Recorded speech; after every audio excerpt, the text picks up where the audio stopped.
Good morning, campers, from a sunny but very brisk and cold South Wales. I'm just on the mountain road here, taking a turn off from Llangwnnida over to a place called Llangwnnida in South Wales.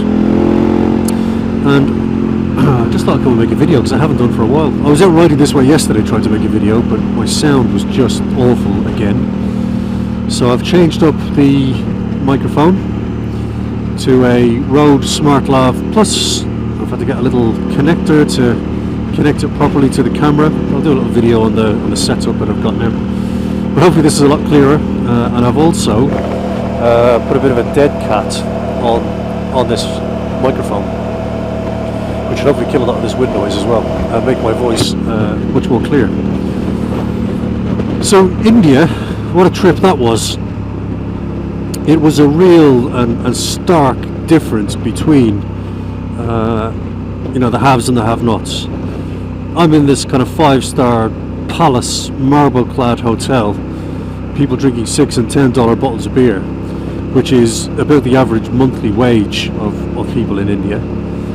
Looking out over this beautiful lake, which apparently is full of crocodiles, very exotic. And yet just over the back of the hotel you've got these pipelines where people walk along them to whatever kind of job they've got for the day, and slums on the other side with kids kind of picking around in muddy puddles and stuff. And, it was just heartbreaking stuff. One thing I will say though, which I actually quite like, is and which you don't really see here in the UK, where I am at least, is the just gonna let that guy get out of my way so I'm not pushed overtaken with him, and let's go and have a look at some nice scenery.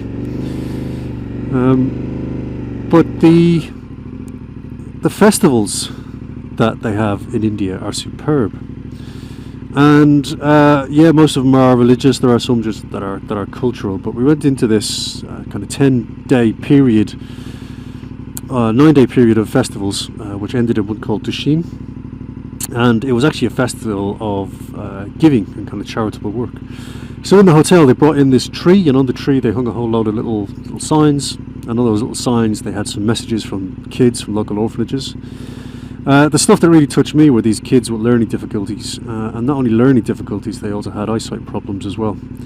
So there were representatives of these charities there, and they had these glasses that they would give you, some of which were completely painted in black and just a pinhole in the middle that you could see out, others which were had a kind of wider hole, others which were kind of half blocked, and they were simulating just how poorly these kids can see.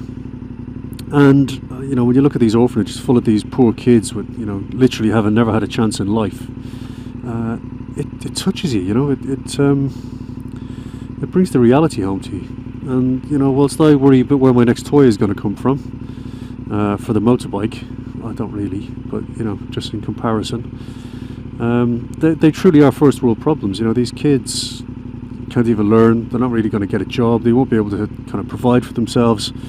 18, they're going to be kind of turfed out and told to go and sort themselves out, and yet the local businessman who owns all of the office blocks and shopping malls drives around with a police escort in a bulletproof 300 grand Rolls Royce, and it brings it home.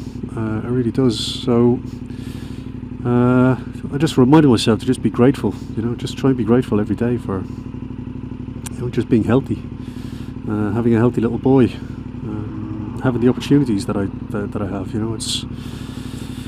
It's only when you kind of see it in your face that it kind of reminds you and brings it home to you. It's one thing seeing it on TV and seeing all of these kind of Childline and all the rest of that kind of stuff. Yeah, it's good and you give some money to it, but actually going out and seeing it is something else. So I ended up buying some school uniforms and some books for some of these kids, and do you know what? The feeling that brought was just that you'd actually done some good. It was amazing, absolutely amazing. So we've got some kind of life-changing stuff on the way. Battle Mum, my beautiful wife, is doing some work with a local children's hospice. She's recently done a 5k run for them, a place called Haffen in South Wales, and she's also recently started working with a homeless shelter in Merthyr Tydfil.